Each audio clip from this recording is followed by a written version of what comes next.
guurkaaga hortii weyn noolayd meesha ku noolaa iska noolaat maxaa hooyada loo dulkeenay yareerka isguursaday dooda la fahmo weeyaan war dhaqankiina way tanaguna dhaqankiina mid fiirsanno idinkaana dhalano waalida soo way labadan qof isguursaday waxa hadaf leeyahay inuu ujeed isku guursadeen waaga ma hooyada ma imarsada hooyada diidayna tag ma hadda taas aqligan ma hadda adigu miyaad ogoshahay hooyada in loo diido gurigaad adigu aad leedahay maxay soo doonaysaa horteed been hooyada gurigeeda ilaahay hooyada ma gurigeeda ma qoray waaga waayay aqal waayay waay dadkeena dawanaya waxa ku jirta dad wax bartay baa ku jirada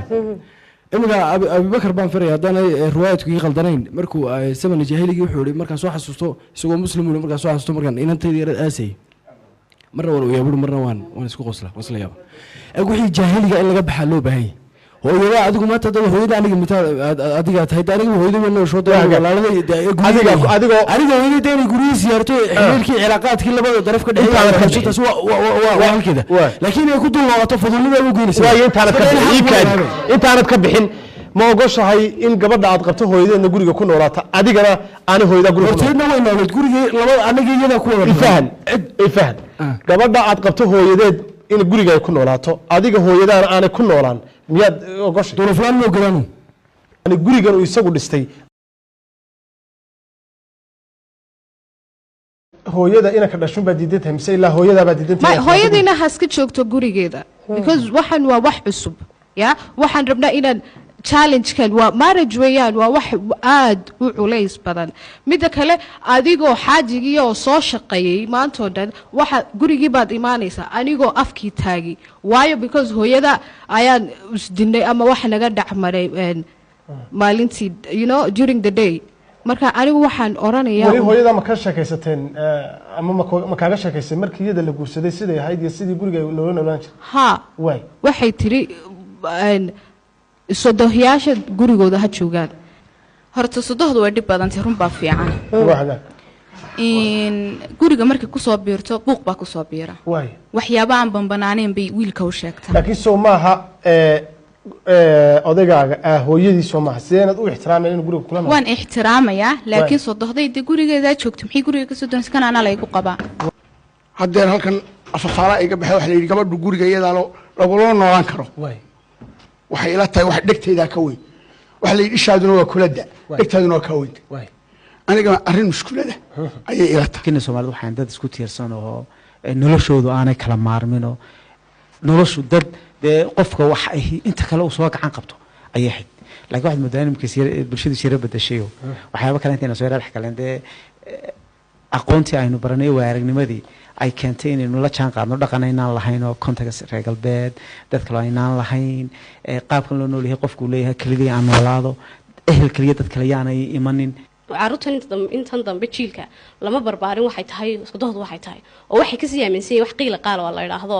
sodohdu markasta waa qofkaas soo horjeeda sodohdu qayb ma ka tahay marka burburka qoyska maya boqolkiiba 80 kama aha way dhici kartaa in sodohayada qaar ay si yar fikir kale u aaminsanaadaan waa dadka aan aqoonta lahayn baan oran karaa dalahaan anigu waxaan qabaa in mas'uuliyadda guriga ay intu leedahay wixii xidhiidh wixii waalidnimo waa halkeeda waad ogoshahay hooyada ku dhashay inaad ogolaansho ka Cabdulmaahi bari marka inuu guurso waan la qabaa iyada weydiinayaan ogolaansho weydiisanaya sodohdii hore iyo sodohda imkaan aan isku mid bahay waxa farqiga u dhaxeeya waxa kala dhaxeeya sodohii hore gabadha way guubaabin jireen inankana way guubaabin jireen waa labadaba waalid baa loo yahay laakiin imika dambiga badan wuxuu ka bilaabmayaa sodoha isfahan waa ka dhaca inantan generationkii dambe ah iyo maamadan inankaagii wanaajiyo gurigiisii reerkiisii ka fikir ah un mooye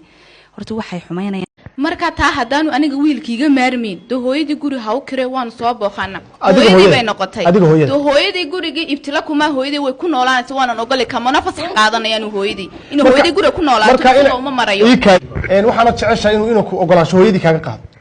hooyadii walaalkii haduu mana u duwan yihiin hooyada ayay isagu hooyadii furitaan baba sabab saaba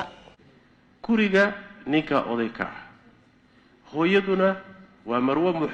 muxtaramaho waa hooyadii guriga hadday timaado su'aasha qaraabada hadday timaado qaraabada dhanka gabadha ka socotana guriga xuquuq bay ku leedahay gaar ahaan hadday waalidka yihiin